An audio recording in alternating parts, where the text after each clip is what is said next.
Good morning लाल एवं लालियों, स्वागत है आपका बीएससी इंस्टीट्यूट के यूट्यूब चैनल में।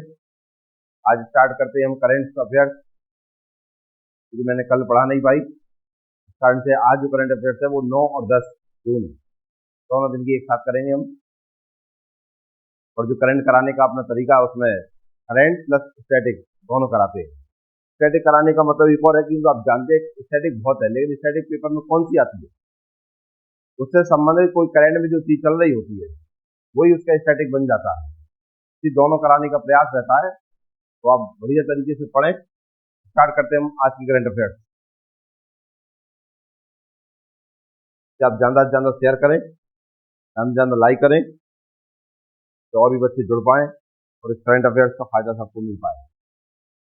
स्टार्ट करते हैं।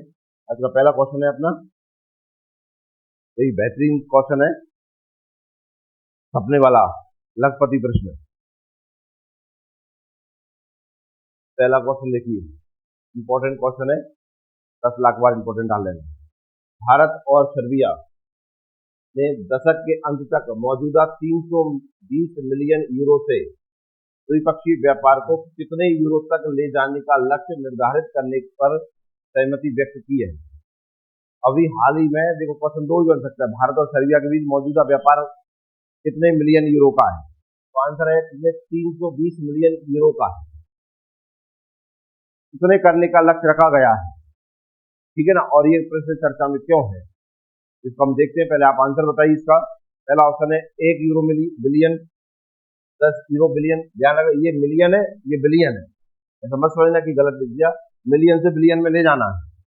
5 यूरो बिलियन और 2 यूरो बिलियन। बताइए कौन सा आंसर लगेगा इसमें।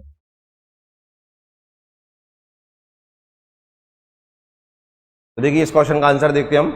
भारत और सर्बिया ने दशक के अंत तक मौजूदा 300 मिलियन यूरो का व्यापार कहां तक करने का लक्ष्य रखा है। देखना इसके बारे में। आपको पता होगा कि भारत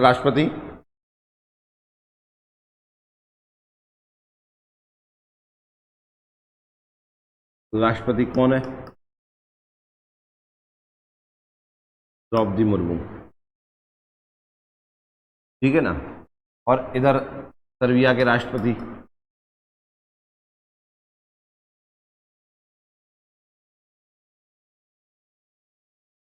क्या नाम है?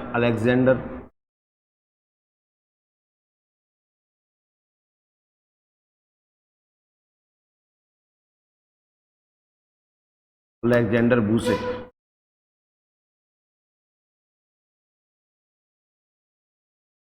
ठीक है ना। इन दोनों के बीच में इस सहमति हुई कि जो अभी हाल ही का जो व्यापार है 320 मिलियन यूरो का जो व्यापार है, इसे बढ़ाने का दशक के अंत तक, ठीक है। कितना करने का हुआ है? इसे करने का हुआ है 1 यूरो बिलियन,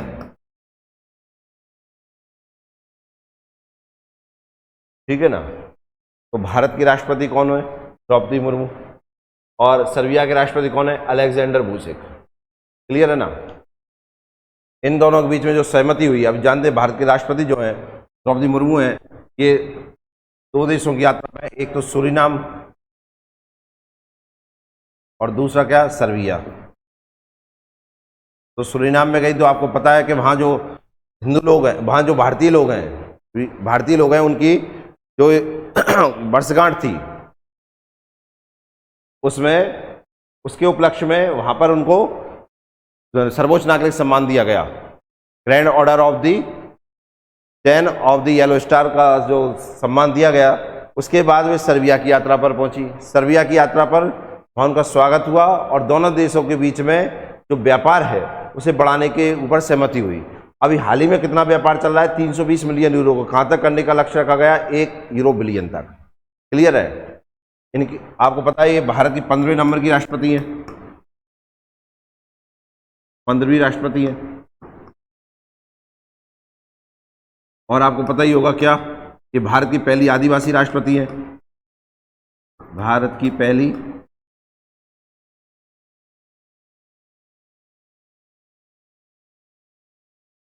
राष्ट्रपति है। एक और, भारत की दूसरी महिला राष्ट्रपति हैं।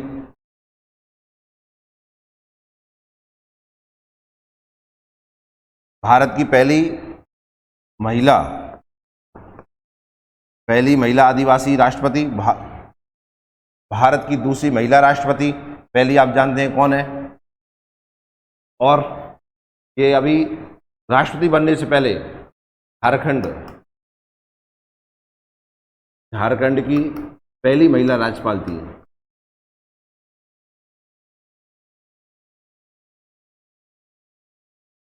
कहाँ से बिलोंग करती हैं? मयूरगंज। कहाँ पड़ता है? पश्चिम बंगाल। ठीक है ना। अब सर्बिया के बारे में हम देखते हैं। देखना, जो सर्बिया है,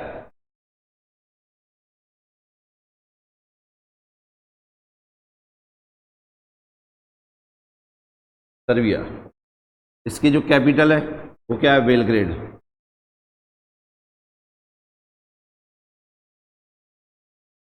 क्लियर है ना।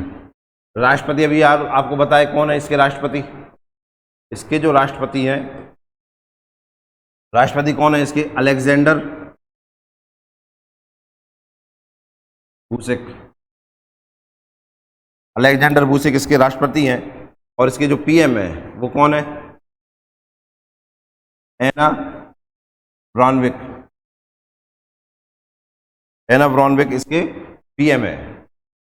क्लियर है। कैपिटल बेलग्रेड है, ये इसके पीएम है। इसकी करेंसी जो है, मुद्रा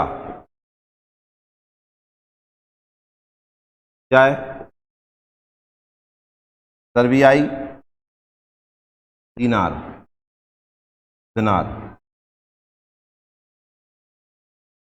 और इससे भी क्या फैक्ट निकलता है?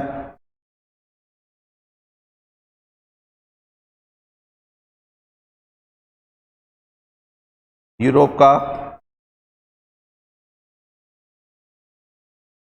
एकमात्र देश जिसकी मुद्रा या जिसकी करेंसी दिनार है। अब जानते हैं यूरोप में अधिकतर देशों की करेंसी तो यूरो है, पौंड है, लेकिन इसकी का एक कौन सी है? दिनार है। एकमात्र यूरोपीय देश जिसकी करेंसी क्या है? दिनार है। क्लियर है। अब राष्ट्रपति कौन होगा इसके? Alexander Vucic. पीएम कौन होगा? एना ब्रॉनविक।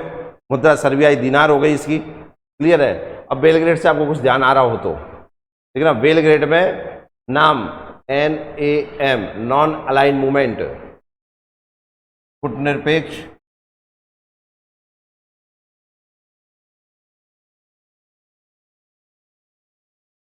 देशों का पहला सम्मेलन हुआ था।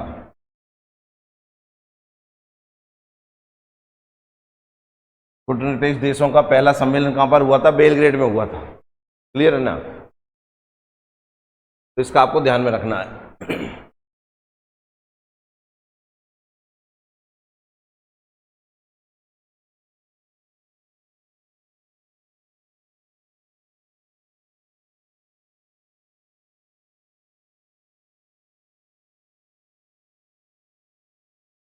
तो नाम, इसे शॉर्ट फॉर्म में NAM कहते हैं। नाम नॉन अलाइव मूवमेंट, गुटनिरपेक्ष देशों का पहला सम्मेलन हुआ था। इसकी स्थापना 1961 में हुई थी। ठीक है। इसका मुख्यालय जकार्ता। जकार्ता कहाँ है? इंडोनेशिया। ठीक है ना। क्या है नाम? जो देश शांति चाह रहे थे, ठीक है ना। जब आप जानते हैं कि जो शीत युद्ध चल रहा था उसमें अमेरिका और जो रशिया थे, सोवियत संघ जो थे, उनके बीच में जो शीत युद्ध चल रहा था उसमें कौन सा देश कौन सी तरफ हो, तब भारत के जो प्रधानमंत्री थे पंडित जवाहरलाल नेहरू, मिस्र के जो राष्ट्राध्यक्ष थे, यूगोस्लाविया के जो राष्ट्राध्यक्ष थे, इंडोनेशिया के जो राष्ट्राध्यक्ष थे, इन सब ने मिलकर एक ऐसा गुट बनाया है कि जो देश शांति चाहते वो एक तरफ हों। तो उसी को नाम दिया गया क्या? नाम। ठीक है ना। तब स्थापित हुआ 1961 में। क्लियर। तो ये सर्बिया है। सर्बिया कहाँ है? यूरोप में एक लैंडलॉक देश है। लैंडलॉक का मतलब जो चारों ओर से देशों से घिरा हुआ हो। ठीक है। लैंडलॉक देश है। तो इसके बारे में हो गया। तो हमारा जो आंसर है क्वेश्चन का क्या हो जाएगा? भारत और सर्बिया ने दशक के अंत तक मौजूद 300 मिलियन यूरो से कितना व्यापार करने का लक्ष्य रखा है? 1 बिलियन। ठीक है ना। तो नेक्स्ट क्वेश्चन देखते हैं, इंपॉर्टेंट डाल लेना और इससे संबंधित जो भी स्टैटिक पढ़ी हमने इसको भी आप क्लियर रखना। और ये सर्बिया के बारे में आप ध्यान रखना, इसके ऊपर क्वेश्चन बनेगा क्योंकि भारतीय राष्ट्रपति यहाँ पर कहीं थी तो क्वेश्चन बनना संभव है यहाँ से। अगला, भारत के किस राज्य ने एशिया की सबसे बड़ी क्लस्टर विकास योजना की शुरुआत की है? Second important question, second number का क्वेश्चन है, 2 लाख बार इंपॉर्टेंट डाल लेना इस पर। ठीक है ना। भारत के किस राज्य ने एशिया की सबसे बड़ी क्लस्टर विकास योजना की शुरुआत की है? महाराष्ट्र, आंध्र प्रदेश, उत्तर प्रदेश, गुजरात। बताइए कहां पर?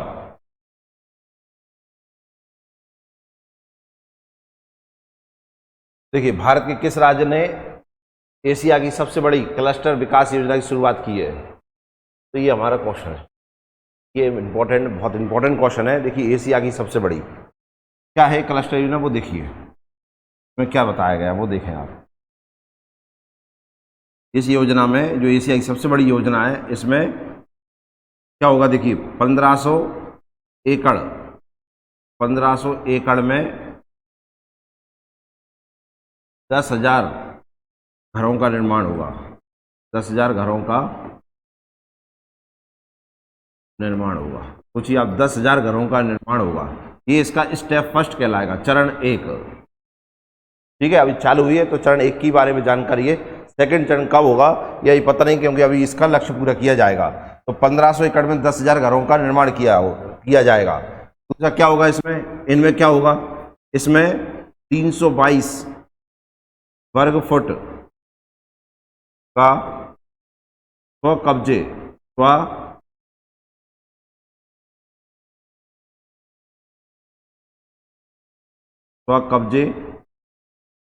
का घर में लेगा, मतलब स्वयं का कब्जा होगा। स्वकब्जे वाला घर में लेगा, इस पे स्वयं का कब्जा होगा। ठीक है ना। 322 वर्ग फुट में बना होगा वो। ऐसे 300 वर्ग फुट में बने घर कितने होंगे?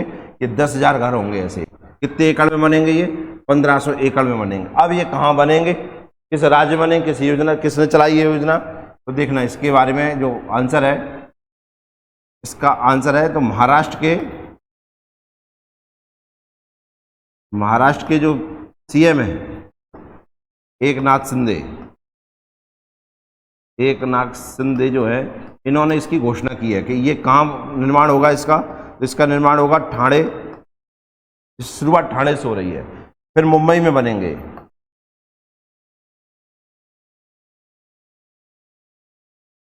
ठाणे और मुंबई,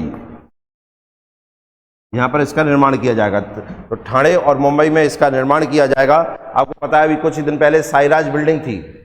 ठीक है ना। महाराष्ट्र में एक जो बिल्डिंग थी जिसका नाम था साईराज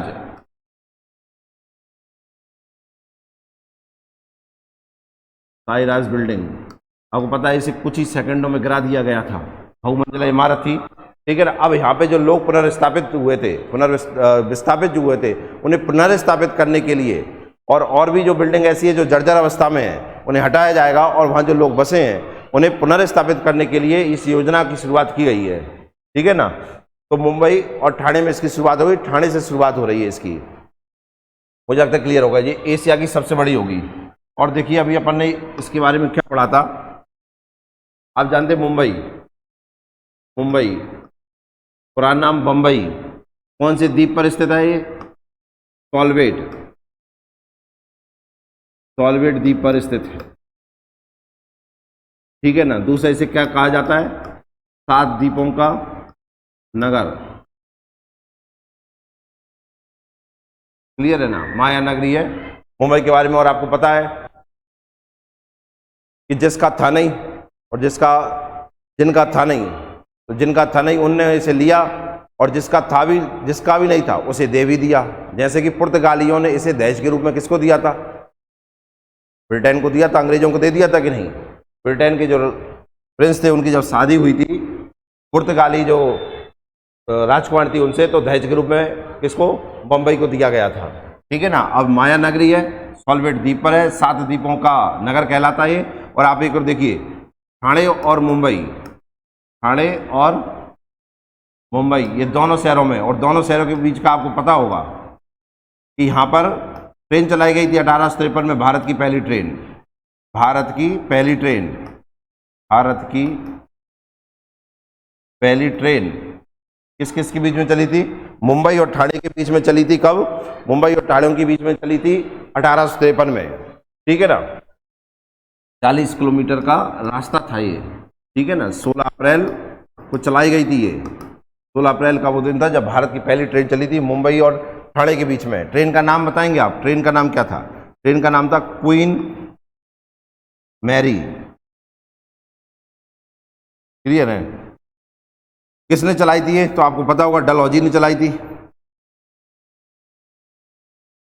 इसे क्या कहते हैं? डलहौजी को भारत में रेल जनक, भारतीय रेल का जनक, भारतीय रेल का जनक, फादर ऑफ इंडियन रेलवे, किसको? डलहौजी को। क्लियर है ना।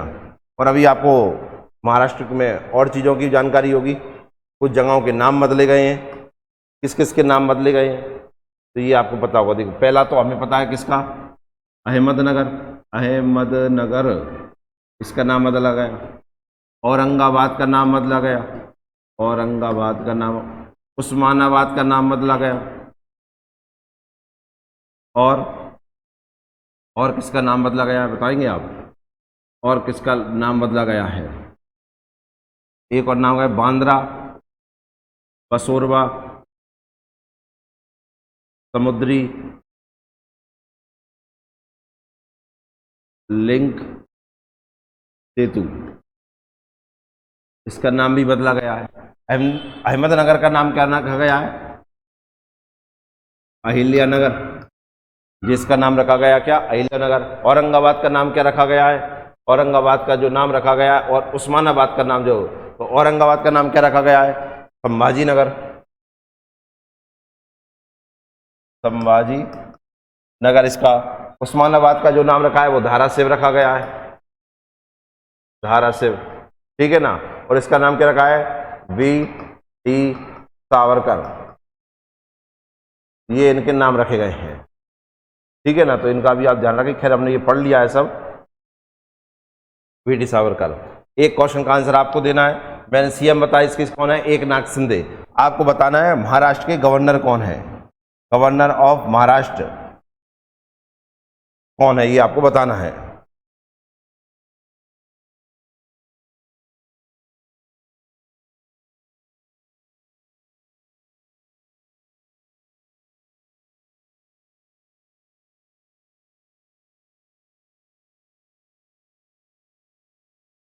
मुझे लगता है ये क्लियर हो गया होगा आपको। इंपॉर्टेंट क्वेश्चन है, अभी बता दिया मैंने आपको। उसकी संबंधित स्टैटिक जीके देख ली हमने। तो भारत किस राज्य में एशिया की सबसे बड़ी क्लस्टर विकास योजना की शुरुआत की गई है? तो इसका आंसर हो जाएगा क्या?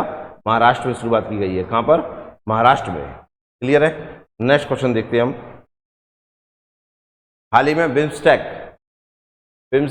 एक्सपो और कॉन्क्लेव की मेजबानी करेगा। हाल ही में कौन सा देश या भारत में कौन सा राज्य बिम्स्टेक एक्सपो और कॉन्क्लेव की मेजबानी करेगा? राज्य, शहर बताइए। ऑप्शन है हमारे कोलकाता, मध्य प्रदेश, उत्तर प्रदेश, चेन्नई। बताइए लाल एवं लालियों, कौन सा ऐसा शहर है, कौन सा ऐसा राज्य या शहर है? जैसे इस पे तो हमने शहर लिख दिया, ये शहर लिख दिया, ये राज्य लिखे हैं, तो इनमें कौन सा राज्य है आपको बताना है। तो बताइए, हाल ही में कौन बिम्स्टेक एक्सपो और कॉन्क्लेव की मेजबानी करेगा? क्या आंसर होगा इसका?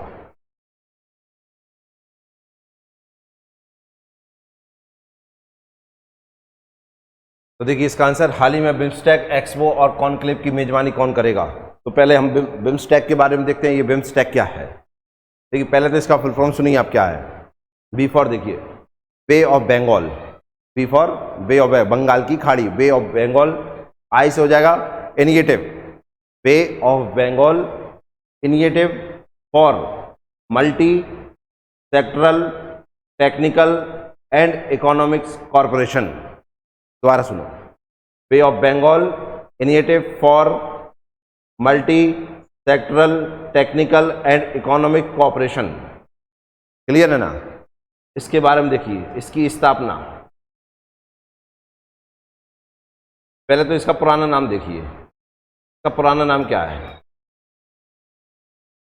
इसका पुराना नाम है BIM हट जाता है STEK, बिस्टेक। ठीक है ना? 1 2 3 4, इसका मतलब इसमें पहले 4 देश थे। B फॉर आ जाएगा बांग्लादेश, अभी एक साथ लिखेंगे, अभी बता रहा हूं। B for Bangladesh, I for India, S for Sri Lanka और T फॉर थाईलैंड। ये 4 देशों ने मिलकर टेक्नोलॉजी और इकोनॉमिक्स के सहयोग के लिए इसकी स्थापना करी। ठीक है ना? आगे क्या हुआ इसका? 1997 में इसका नाम बदल गया और हो गया क्या? बिम्स्टेक। तो अभी आप जो पढ़ रहे हैं ये कब अस्तित्व में आया? 1997 में बिम्स्टेक। ठीक है, कौन सी घोषणा आ जाती है? बिम्स्टेक की स्थापना कौन सी घोषणा से हुई थी? तो बैंकॉक घोषणा, बैंकॉक घोषणा जो हुई थी बैंकॉक में 1997 में, उसमें स्थापना हुई काय की? बिम्स्टेक की। अब कौन कौन हो जाएगा देखिए इसमें, अब इसमें कौन कौन से देश हो गए? बांग्लादेश, ठीक है ना? I फॉर आ जाएगा क्या अपना? इंडिया।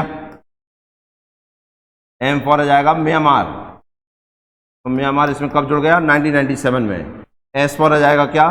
श्रीलंका, और T फॉर आ जाएगा क्या? थाईलैंड।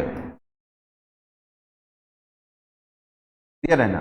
आगे क्या हुआ इसके बाद? 2004 में 2 देश और जुड़ गए इसमें। एक जुड़ गया भूटान और दूसरा जुड़ गया क्या इसमें? नेपाल।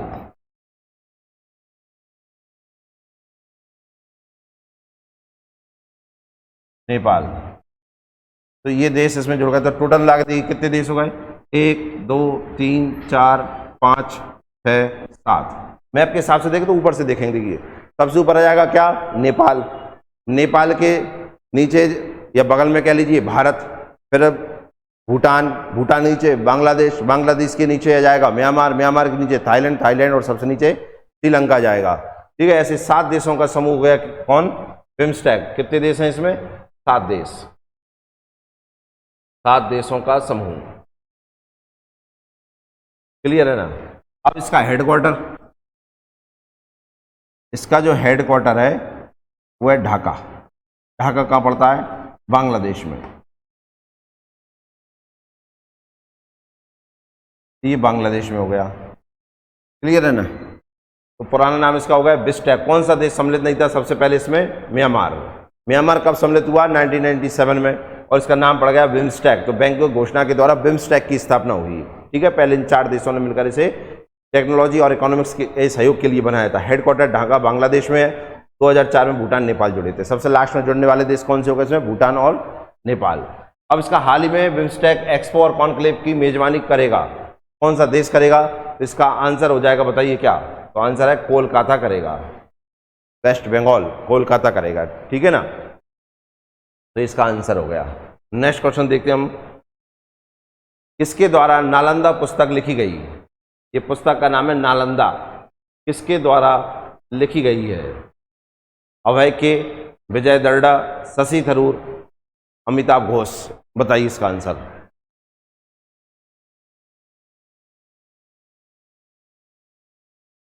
देखिए इसका आंसर देते हैं, किसके द्वारा नालंदा पुस्तक लिखी गई है। तो पहले हम नालंदा के ऊपर देखते हैं।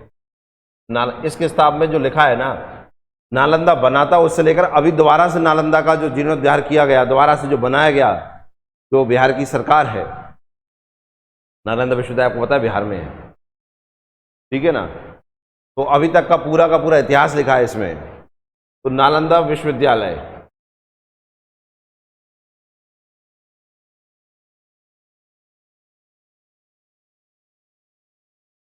इसकी स्थापना किसने करी थी? कुमार गुप्त ने। कुमार गुप्त। ठीक है ना? कौन से वंश का था ये? गुप्त शासक। ठीक है ना? फिर आप जानते हैं कुतुबुद्दीन ऐबक ने बख्तियार खिलजी को बंगाल के लिए भेजा था, पर बख्तियार खिलजी ने नालंदा विश्वविद्यालय से जो होकर गया, वो पटना से होकर गया, मगध से होकर गया, तो इसमें आग लगा दी। तो आग किसने लगा दी? आग लगा दी बख्तियार खिलजी ने। बख्तियार खिलजी। अब ऐसी वैसी आग नहीं लगाई, जो ऐसा वैसा विद्यालय नहीं था। बख्तियार खिलजी ने जो इसमें आग लगाई थी 3 महीने तक तो किताबों में ये आग लगती रही थी। तो कितना कुछ नष्ट हुआ होगा सोचकर देखिए आप इसमें। फिर ये है कहाँ पर, ये है पटना बिहार, तो पटना के पास में है तो अपन पटना बिहार लिख लेते हैं। अब इसमें देखिए कौन, पटना बिहार में ही एक और विश्वविद्यालय जिसका नाम है ओदंतपुरी, ओदंतपुरी, ओदंतपुरी विश्वविद्यालय।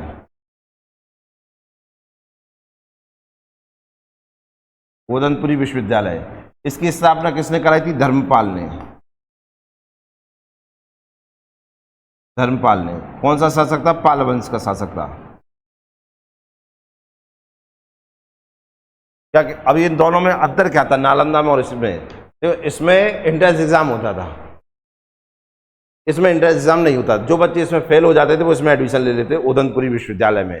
इसमें देश विदेश के बहुत सारे बच्चे पढ़ते थे, बहुत बड़ी संख्या में। अब आगे आपको पता होगा नालंदा विश्वविद्यालय में आगे क्या, आगे इसमें क्या होता है, तो एक क्वेश्चन बताया था मैंने आपको,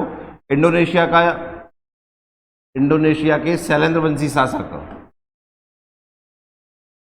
शैलेंद्र वंशी शासक, क्या नाम था उनका? बालपुत्र देव। बालपुत्र देव। बालपुत्र देव ने नालंदा विश्वविद्यालय में एक बौद्ध मठ का निर्माण की अनुमति मांगी थी। किससे मांगी थी यह अनुमति? देवपाल से। देवपाल से अनुमति मांगी थी कि यहां पर मैं बौद्ध मठ बनवा या बौद्ध विहार बनवाना चाहता हूं नालंदा विश्वविद्यालय ने। तो देवपाल ने, शैलेंद्र वंशी जो शासक था, बालपुत्र, इसको 5 गांव दान में दिए थे, तो ये बना लीजिए। अब वहां से ईंट भसुआ तो लाएगा नहीं, तो इन गांव से टैक्स मैसर आके वहां पर बौद्ध मठ का निर्माण करेगा। क्लियर? कहां का राजा था वो? इंडोनेशिया का शैलेंद्र वंशी शासक था ये। क्लियर है ना? अब ये किताब, इन सब के ऊपर ये पूरा वर्णन मिलता है किस किताब में? नालंदा पुस्तक में, जो अभी हाल ही में लिखी गई है। किसके द्वारा लिखी गई? अभय के द्वारा लिखी गई है। किसके द्वारा? अभय के। अभय के भारत के नहीं है, ये अमेरिका में रहते हैं लेकिन भारतीय मूल के, उनके द्वारा ये किताब लिखी गई है। बहुत प्रसिद्ध लेखक है, इनकी 2 किताब बहुत ज्यादा चर्चा में रही है। एक का नाम था द मैजिक ऑफ मेडागास्कर,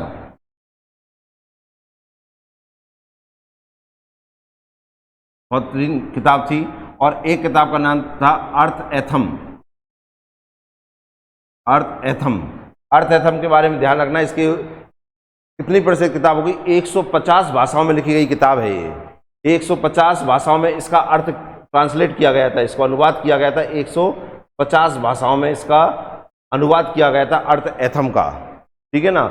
तो अभय की कौन सी किताब को 150 भाषाओं में अनुवादित किया गया था? तो नाम था अर्थ एथम। एक था द मैजिक ऑफ मेडागास्कर, ये किताब थी। विजय डर्डा की हमने किताब पढ़ी अभी, रिंग साइड, रिंग साइड। ठीक है ना? और इस किताब का जो प्रमोशन किया था वो शशि थरूर ने किया था। शशि थरूर की एक प्रसिद्ध किताब है B R Ambedkar, B R Ambedkar, a man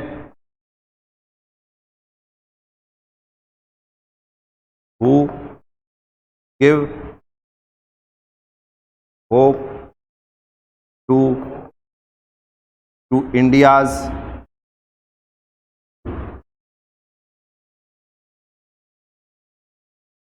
disposed। ये किताब लिखी थी B R Ambedkar, a man who give hope to India's disposed. ये शशि थरूर की किताब थी। ठीक है ना? तो इनके बारे में देखते हैं। अमिताभ घोष ने भी बहुत सारी किताबें लिखी हैं। तो नालंदा पुस्तक किसके द्वारा लिखी गई है, ये मैंने आपको इसके बारे में पूरा स्टैटिक और इसका जो भी था वो बता दिया मैंने। और अभय के नाम आया है तो इन 2 किताब का नाम ध्यान में रखना, द मैजिक ऑफ मेडागास्कर और अर्थ एथम, 150 भाषाओं में जिसका अनुवाद किया गया था। नेक्स्ट क्वेश्चन देखते हैं हम। CSIR अरोना मिशन, CSI अरोना मिशन किससे संबंधित है? गेंदा की खेती, गुलाब की खेती, लैवेंडर की खेती, चमेली की खेती। बताइए इसका आंसर क्या होगा? देखिए इसका CSIR अरोना मिशन किससे संबंधित है, तो देखना इसमें 2016 में केंद्रीय विज्ञान और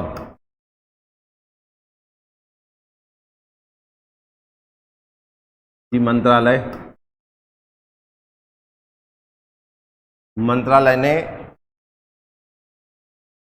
अरोमा मिशन, ये अरोमा है, अरोमा मिशन की शुरुआत की।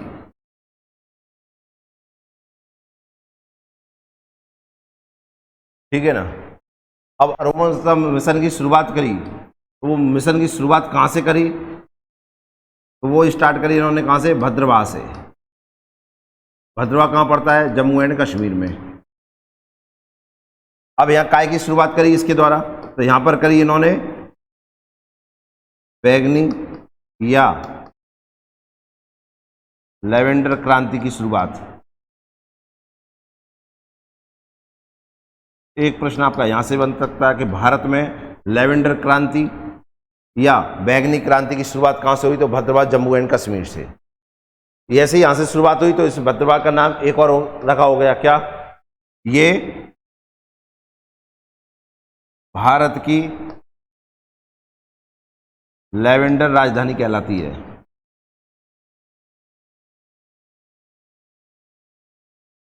लेवेंडर राजधानी कहलाती है। ठीक है ना। अब हुआ क्या आगे चलकर? अभी हाल ही में चर्चा में क्यों आया? ये जो CSIR ये प्लस IIIM जम्मू, इन्होंने एक यहाँ पे कैंपेन चालू किया जिस कैंपेन का नाम है वन वीक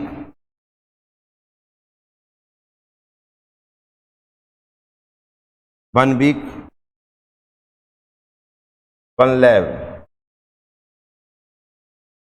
कैंपेन। ठीक है ना। ये इसके द्वारा यहां पर एक उत्सव मनाया गया जिसका नाम था अरोमा उत्सव। ठीक है ना। और उसी मनाया गया, इसलिए अभी हाल ही में चर्चा था। ये क्वेश्चन ये भी बन सकता है, अरोमा उत्सव या लेवेंडर उत्सव कहां पर मनाया गया? तो लेवेंडर उत्सव किसके द्वारा मनाया गया? CSIR और IIM जम्मू के द्वारा मनाया गया। इन दोनों के ने मिलकर एक उत्सव को बनाया जिसका नाम था लेवेंडर उत्सव। ठीक है ना। लेवेंडर उत्सव जो होता है वो उसे का जो हिंदी रूपांतरण है वो बैगनी है। तो क्वेश्चन था CSIR अरोमा मिशन किससे संबंधित है? तो इसका आंसर हो जाए लेवेंडर की खेती से संबंधित है। लेवेंडर की खेती की जाती है कहां पर? भद्रवाह जम्मू एंड कश्मीर में पड़ता है ये। इसे ही हम क्या कहते हैं? भारत की लेवेंडर राजधानी कहलाती है। यहाँ का जो मौसम है वो इसकी खेती के लिए सबसे उपयुक्त है, इस कारण से भद्रवाह घाटी है। ठीक है ना। उसमें ये लेवेंडर की खेती होती है।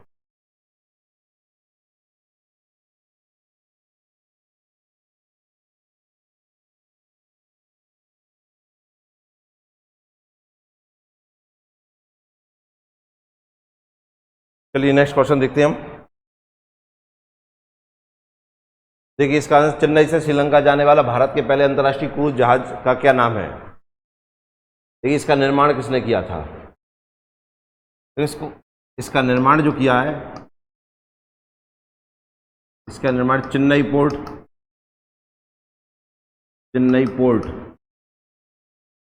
प्लस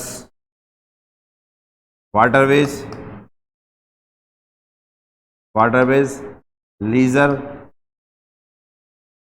टूरिज्म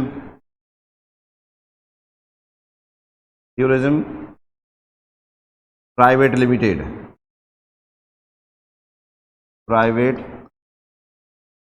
लिमिटेड ने मिलकर इसको बनाया है। इसकी जो क्षमता होगी 30,000 यात्री की होगी, 30,000 यात्रियों की होगी। कहाँ से कहाँ के बीच में चलाया गया ये इंडिया और श्रीलंका के बीच में चलाया गया है। अब जब ये जाएगा यात्रा पर तो श्रीलंका के 3 बंदरगाहों को से घूमकर आएगा, 3 बंदरगाहों से होकर आएगा, 3 पोर्ट से होकर आएगा। तो श्रीलंका के भी 3 पोर्ट कौन कौन से हैं देखिए। पहले का नाम है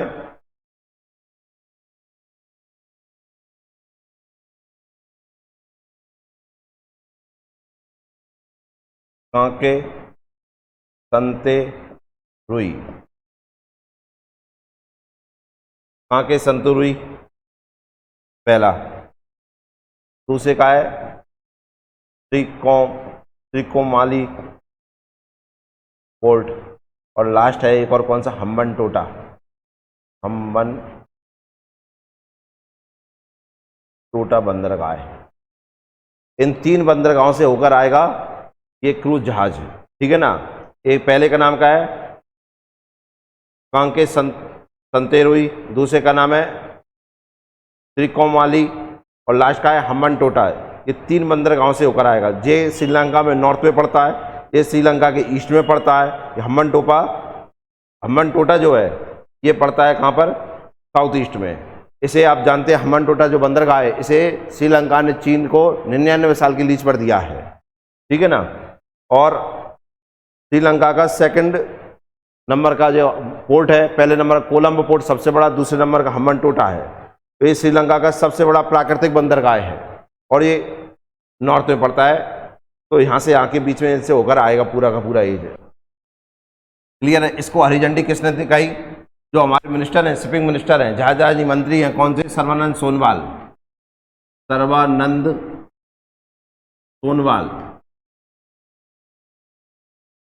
जहाजरानी मंत्री।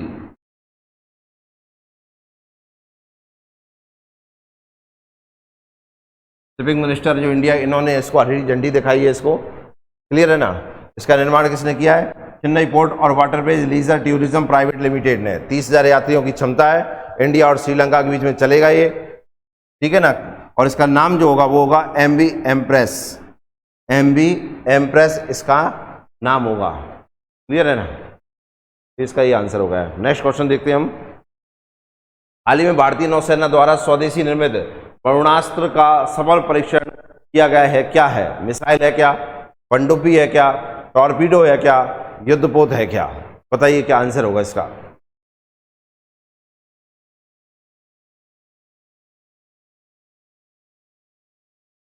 देखिए इसका आंसर है, हाल ही में भारतीय नौसेना द्वारा स्वदेशी निर्मित वरुणास्त्र का सफल परीक्षण किया गया है, क्या है, देखना वरुणास्त्र क्या है वो देखना। ये जो जहाज में लगाया जाएगा और पनडुब्बी में लगाया जाएगा, क्या होगा ये 600 मीटर की गहराई,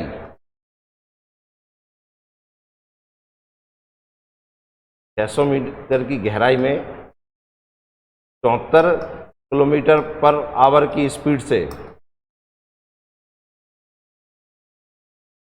अपने लक्ष्य को ध्वस्त कर देगा, लक्ष्य को खत्म कर देगा, क्लियर है ना। इसकी जो रेंज होगी, कितनी रेंज तक में खत्म कर देगा ये, गहराई तो बता दी 600, स्पीड बता दी 74, पर कितने किलोमीटर में, 40 किलोमीटर, 40 किलोमीटर की इसकी रेंज होगी। आज इसके आसपास का जो 40 किलोमीटर की रेंज है उसमें कोई भी लक्ष्य हो उसे ये खत्म कर देगा। और ये दुनिया का पहला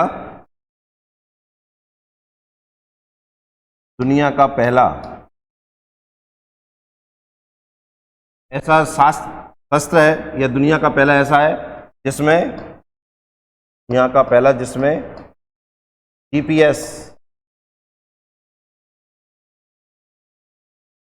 लोकेटिंग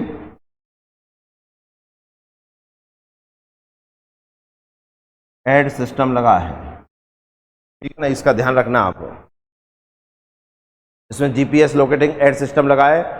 इसके निशाने से इसे छोड़ने के बाद कोई नहीं बचेगा, ये अपने आप उसे पकड़कर उसको नष्ट कर देगा, ठीक है ना।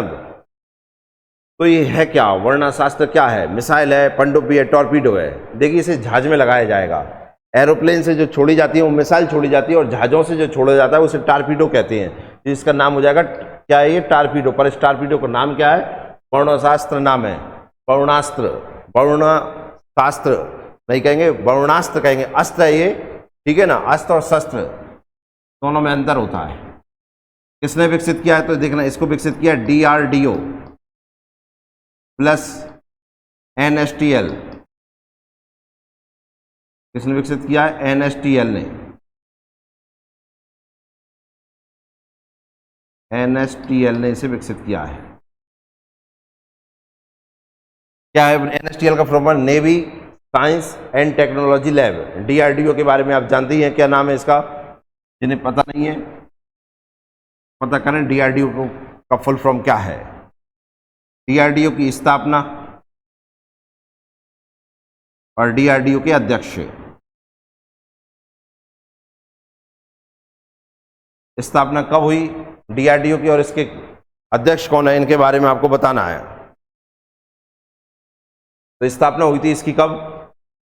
1 जनवरी 1958 को इसकी स्थापना हुई। 1 जनवरी 1958 को इसकी स्थापना हुई। और इसके जो अध्यक्ष हैं, अध्यक्ष का नाम क्या है?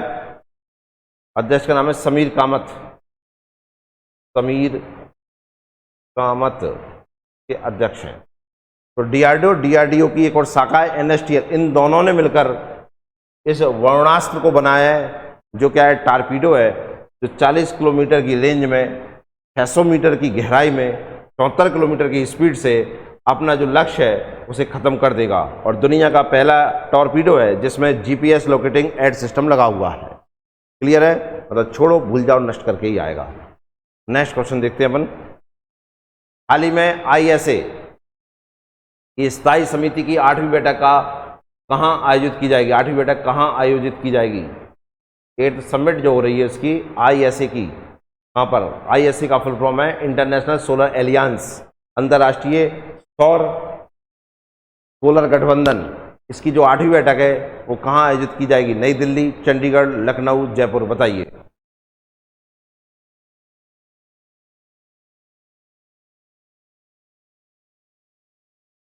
देखिए इसका आंसर, हाल ही में आईएसए की स्थायी समिति की अध्यक्षता किसने करी थी?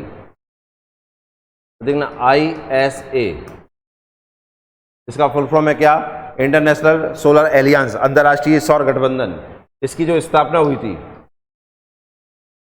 इसकी स्थापना हुई थी 2015 में। 2015 में कहां पर हुई थी? पेरिस में। पेरिस कहां पड़ता है? फ्रांस में। यहां क्या चल रहा था? यहां चल रहा था COP21। इसमें ये स्थापना हुई थी। इसका हेडक्वार्टर कहां पर है? इसका हेडक्वार्टर है गुरुग्राम। गुरुग्राम कहां पड़ता है? हरियाणा में। कौन से देश सम्मिलित हैं? कर्क और मकर रेखा के बीच स्थित देश इसमें है। अब इसकी जो 8वीं बैठक हुई वो कहां पर होने जा रही है? दिल्ली में। तो आंसर हो जाएगा इसका न्यू दिल्ली। हाल ही में आईएसए की स्थायी समिति की 8वीं बैठक कहाँ आयोजित की जाएगी? न्यू दिल्ली में आयोजित की जाएगी। Where was the 8th meeting of the standing committee of ISA held recently? New Delhi. Clear है ना? तो देखिए इसका नेक्स्ट क्वेश्चन देखते हैं अपन अब। भारतीय नौसेना महात्मा गांधी के सत्याग्रह की 130वीं वर्षगांठ किस स्थान पर मनाएगी? Durban, Mumbai, London, Pune. बताइए कहां पर? Very very important question, 9 lakh बार इंपॉर्टेंट डाल लेना इस पर। लखपति प्रश्न। बताइए इसका आंसर क्या होगा? सत्याग्रह की 130वीं वर्षगांठ किस स्थान पर मनाएगी? तो 130 साल पहले देखिए क्या हुआ था।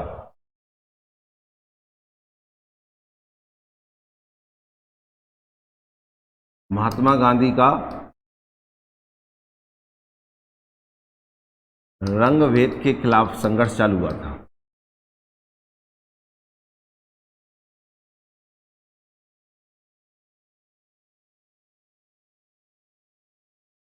महात्मा गांधी का रंगभेद के खिलाफ संघर्ष शुरू हुआ था। संघर्ष की शुरुआत हुई थी। अब शुरुआत कहां हुई थी? शुरुआत हुई थी कहां पर? साउथ अफ्रीका में। साउथ अफ्रीका में एक जगह है जिसका नाम है डरबन। यहां से, यहां क्या हुआ था देखना, महात्मा गांधी साउथ अफ्रीका गए थे। साउथ अफ्रीका में कहां गए थे? डरबन। डरबन के पास एक रेलवे स्टेशन है। एक रेलवे स्टेशन है जिसका नाम है क्या? इस रेलवे स्टेशन का नाम है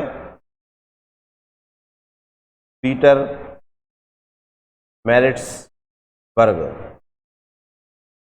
पीटर मैरिट्सबर्ग रेलवे स्टेशन है। यहां पर गांधी जी को इस रेलवे स्टेशन से गांधी जी को यात्रा करनी थी। क्यों साउथ अफ्रीका गए थे? तो देखना, 7 जून 1873 में गांधी जी ने साउथ अफ्रीका की यात्रा करी थी। एक व्यापारी थे, उनका केस के लिए गए थे, उनके कानूनी सलाहकार के रूप में गए थे, जिनका नाम था दादा अब्दुल्ला। ठीक है ना। 1893 में ये ने यात्रा करी थी गांधी जी ने। कब यात्रा करी थी? 1893 में। 1893 में गांधी जी ने साउथ अफ्रीका की यात्रा करी थी। किसका केस या किसके कानूनी सलाहकार के रूप में गए थे? एक व्यापारी थे जिनका नाम था दादा अब्दुल्ला। इनके कानूनी सलाहकार के रूप में इनको ले गए थे, दादा अब्दुल्ला इनको ले गए थे डरबन रेलवे स्टेशन से। इनको यात्रा करनी थी पीटरमैरिट्सबर्ग में। ठीक है ना, ये वहीं रहते थे। अब गांधी जी को इनके पास पहुंचना है, तो इस रेलवे स्टेशन पहुंचे, टिकट लेते हैं फर्स्ट क्लास का। जैसे गांधी जी उसमें चढ़ते हैं तो एक यूरोपीय व्यक्ति आता है और वो कहता है कि यहाँ पे कुलियों का और काले लोग जो है उनका बैठना मना है फर्स्ट क्लास में। गांधी जी कहते हैं ऐसे कैसे सकता है कि रंग के आधार पर आप व्यक्तियों को बैठाएंगे? वो कहता है ये नियम है। गांधी जी कहते हैं मैं वकील हूँ, मैं नहीं उतरूंगा, मैं इसके खिलाफ लड़ूंगा। तो उन यूरोपियों ने गांधी जी को स्टेशन के रेलवे से बाहर, मतलब ट्रेन से बाहर निकाल कर फेंक दिया। और फिर गांधी जी ने यहीं से चालू करी क्या?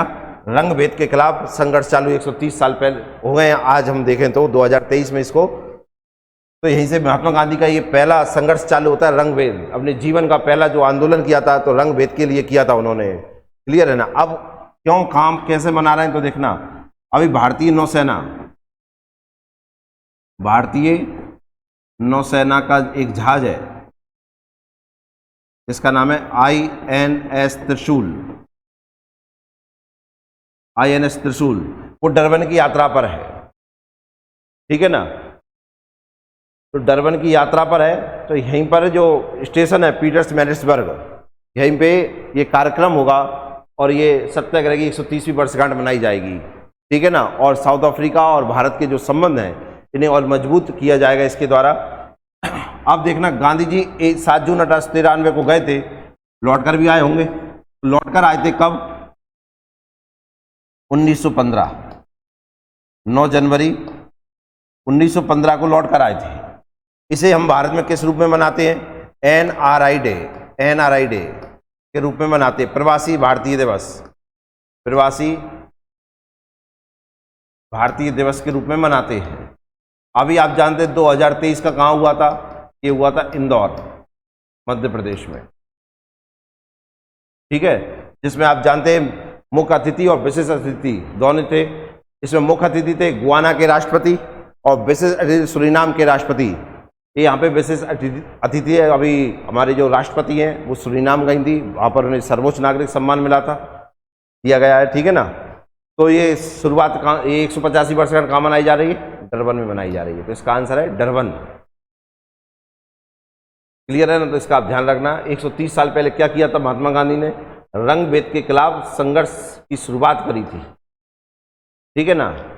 क्यों करी थी तो उसकी स्टोरी मैंने समझा दी आपको। एक व्यापारी थे दादा अब्दुल्ला, उन्होंने महात्मा गांधी को बुलाया था इनका केस लड़ने के लिए और कानूनी सलाहकार के रूप में उन्होंने यात्रा की। उनको डरबन पीटरमैरिट्सबर्ग से यात्रा करनी थी इनके तक पहुंचने के लिए, पर यहाँ गांधी जी के खिलाफ रंग के कारण भेदभाव हो जाता है और यहीं से फिर वो इसकी शुरुआत करते हैं और 1915 तक वहीं अफ्रीका में रहते हैं और ये संघर्ष जीत जाते हैं। उसके बाद जब भारत लौट कर आते हैं 9 जनवरी 1915 को, तो इस दिन को जो मनाया जाता है वो NRI डे के रूप में मनाया जाता है, प्रवासी भारतीय दिवस। 2023 का इंदौर में मनाया गया। क्लियर है ना। तो इसका आंसर डरबन हो जाएगा।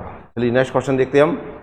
निम्नलिखित में कौन सा विश्वविद्यालय भारत में एक परिसर स्थापित करने वाला पहला विदेशी विश्वविद्यालय बन गया है? Taken university, Oxford university, Harvard university, national university of Singapore. तो कौन सी विदेशी यूनिवर्सिटी भारत में अपना पहला कैंपेन लगाएगी या पहला परिसर लगाएगी? बताइए कौन सी यूनिवर्सिटी है वो?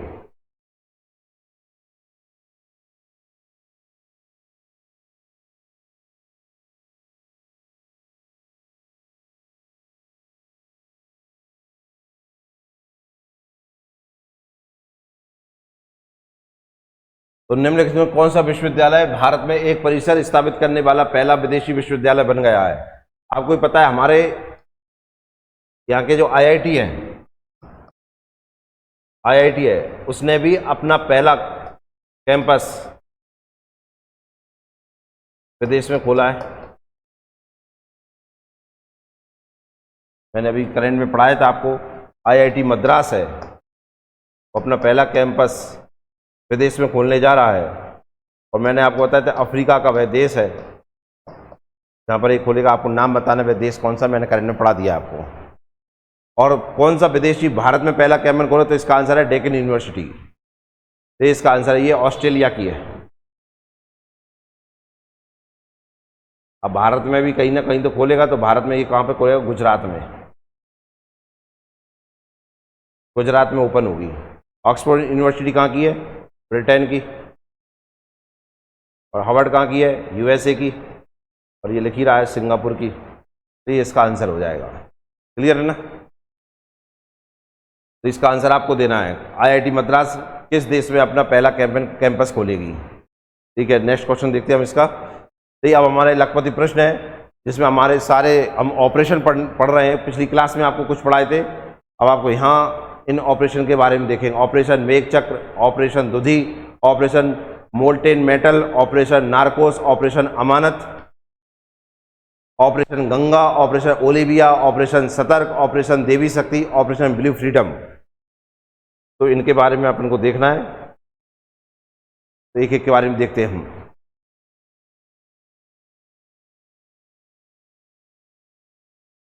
देखिए, पहला ऑपरेशन है ऑपरेशन मेघ चक्र। किसने चालू किया था, इसे CBI ने चालू किया था। CBI ने चालू किया, किसके कारण से चालू किया था, देखना, बाल यौन शोषण सामग्री के प्रसार और साझा करने के खिलाफ पूरे राष्ट्र में इसको चालू किया था। ठीक है ना। बाल यौन शोषण संबंधी जो सामग्री है कि प्रसार और साझा, ठीक है ना, प्रचार करेंगे ना इसको शेयर करेंगे, जो कर रहा है उनके खिलाफ में इसे चालू किया था CBI ने पूरे राष्ट्र में। इसका नाम था ऑपरेशन मेघ चक्र। फिर था ऑपरेशन दुधी। तो ऑपरेशन दुधी देखना, असम राइफल द्वारा चालू किया गया था। असम राइफल द्वारा 1991 में चालू किया गया था। हुआ क्या था, जो सैनिक थे जम्मू और कश्मीर में आतंकवाद के खिलाफ जो लड़े थे 1991 में, उसमें जो जीवित सैनिक बचे थे उनको सम्मानित करने के लिए ऑपरेशन दुधी पता करके उन्हें सम्मानित किया गया था ऑपरेशन दुधी के द्वारा। तो ऑपरेशन मेघ चक्र CBI द्वारा, ऑपरेशन दुधी असम राइफल द्वारा चालू किया गया था। अब देखते हैं हम ऑपरेशन मोल्टेन मेटल। देखिए, ऑपरेशन मोल्टेन मेटल ये चलाया गया था DRI द्वारा। DRI का फुल फॉर्म है राजस्व खुफिया निदेशालय, डायरेक्टरेट रेवेन्यू इन्वेस्टिगेशन द्वारा चलाया गया था। इसलिए चलाया गया था, सोने की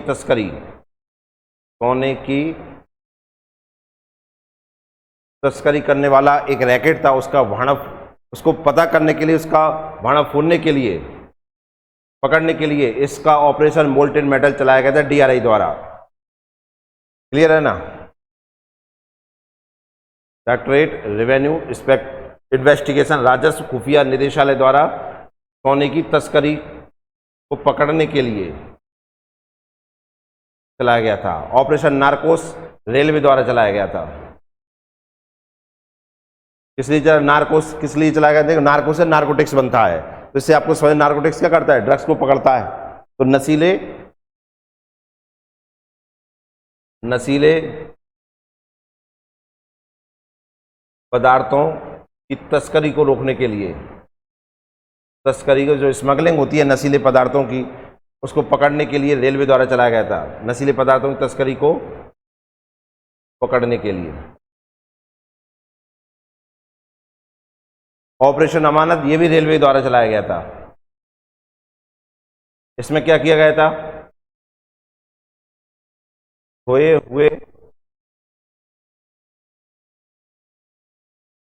खोए हुए सामान जो है, यात्रियों का जो खोए हुआ सामान था, सामान का पता व लौटाने के लिए।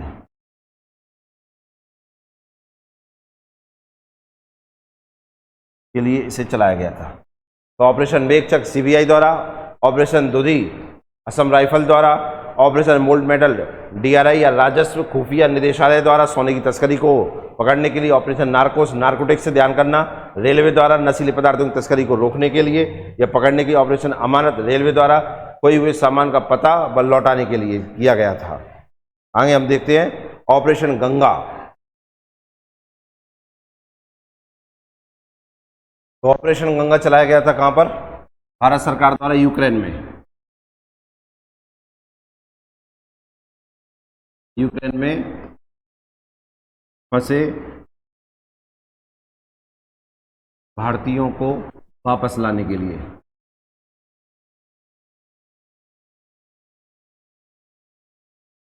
रूस और यूक्रेन की जो लड़ाई हुई उसमें जो भारतीय फंस गए थे उन्हें वापस लाने के लिए ऑपरेशन गंगा चलाया गया। ऑपरेशन ओलिविया, तो देखना ये चलाया गया उड़ीसा में। उड़ीसा में किसके द्वारा चलाया गया? Indian coast guard. Indian coast guard भारतीय तटरक्षक द्वारा चलाया गया। किस लिए चलाया गया? ऑलिव रिडले कछुए हैं के बचाव के लिए। बचाव के लिए आपको इसमें एक आंसर देना है। उड़ीसा में कौन सा अभ्यारण्य है, कौन सी सेंचुरी है जो ऑलिव रिडले कछुए के लिए प्रसिद्ध है? ऑलिव रिडले कछुए के लिए उड़ीसा का कौन सा अभ्यारण्य प्रसिद्ध है? ऑपरेशन सतर्क चला गया किसके द्वारा? रेलवे के द्वारा। किस लिए चलाया गया? अवैध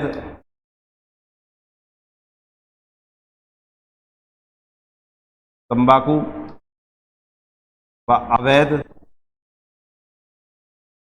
शराब की तस्करी को पकड़ने के लिए और रोकने के लिए। ऑपरेशन देवी शक्ति चलाया गया कहां पर? अफगानिस्तान में। अफगानिस्तान में फंसे भारतीयों को लाने के लिए।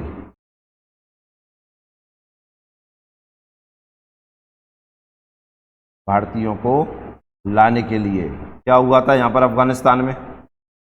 अफगानिस्तान में तालिबान कब्जे वाला जो अफगानिस्तान था वहां से भारतीयों को लाए थे, ठीक है ना।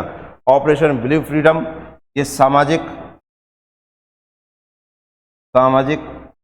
न्याय मंत्रालय द्वारा चलाया गया था। सोशल जस्टिस मिनिस्ट्री है उसके द्वारा चलाया गया था। कहां चलाया गया था? सियाचिन में चलाया गया था। सियाचिन ग्लेशियर सुना ही होगा आपने। सियाचिन ग्लेशियर में जो हैंडीकैप्ड लोग हैं उन्हें सियाचिन ग्लेशियर में ले जाने के लिए और पर्वत पर चढ़ाने के लिए इसको सामाजिक न्याय मंत्रालय ने चलाया था, ठीक है ना। जो दिव्यांग लोग हैं उन्हें सियाचिन पर ले जाने के लिए सामाजिक न्याय मंत्रालय ने ऑपरेशन ब्लू फ्रीडम चलाया था। ऑपरेशन देवी शक्ति अफगानिस्तान में फंसे भारतीयों को लाने के लिए चालू किया गया था। ऑपरेशन सतर्क रेलवे द्वारा अवैध तंबाकू व अवैध शराब की तस्करी को पकड़ने के लिए। ऑपरेशन बोलिविया उड़ीसा में इंडियन कोस्ट गार्ड भारतीय तटरक्षक द्वारा ऑलिव रिडले कछुओं के बचाव के लिए चालू किया गया था। ऑपरेशन गंगा यूक्रेन में फंसे भारतीयों को वापस लाने के लिए चालू किया गया था। ऑपरेशन अमानत रेलवे खोए हुए सामान को पता और देने।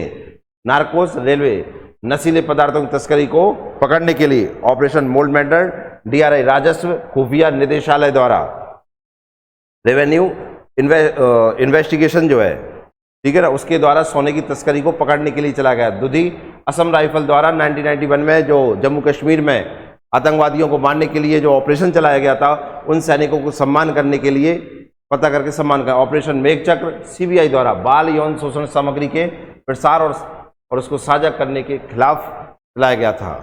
तो ये अपने कुछ ऑपरेशन थे, मैं डेली आपको करा रहा हूँ। पिछली क्लास में भी करे थे, इस क्लास में हमने 10 ऑपरेशन देखे, ठीक है ना। तो लखपति प्रश्न में अभी अपने ऑपरेशन चल रहे हैं, बाकी करंट चल रही है, स्टैटिक जी के साथ में चल रही है, ठीक है ना। तो आज की करंट यहीं समाप्त होती है। और देखना अपन इसमें अभी मध्य प्रदेश में आरक्षक की वैकेंसी आने वाली है जल्दी, उसके लिए अपन सोमवार से एक बैच स्टार्ट कर रहे हैं, ऑफलाइन और ऑनलाइन दोनों तरीके से। तो ऑनलाइन बैच आप जो कोचिंग का यूट्यूब चैनल है PSC इंस्टीट्यूट यूट्यूब चैनल भी है, और इसी के नाम से ऐप भी है। गूगल स्टोर से आप डाउनलोड करके उस पर कोर्स खरीद सकते हैं, वहाँ की ऑफलाइन बैच भी अटेंड कर सकते हैं आप। साथ में MPSI का बैच भी स्टार्ट कर रहे हैं अपन, जिसमें ये सारे सब्जेक्ट चलेंगे। इसको भी ऑनलाइन ऑफलाइन दोनों तरीके, इसको भी आप ऐप के माध्यम से खरीद सकते हैं और यूट्यूब पे आप क्लास भी देख सकते हैं। BSc इंस्टीट्यूट के नाम से चैनल है। साथ में मैंने आपको ये भी बताया था SSC बैंक रेलवे जो वैकेंसी आने वाली है, और जो इसमें तो CSSL चली रही है। इसमें बैंक में आप जानते हैं क्लर्क और PO दोनों आई है। रेलवे में वैकेंसी आने वाली है, इसके लाने भी, और क्लैट और CUT इनके लाने भी अपन बैच स्टार्ट कर रहे हैं। तो आज की करंट यहीं समाप्त होती है, मिलती हैं ब्रेक के बाद। बहुत बहुत धन्यवाद।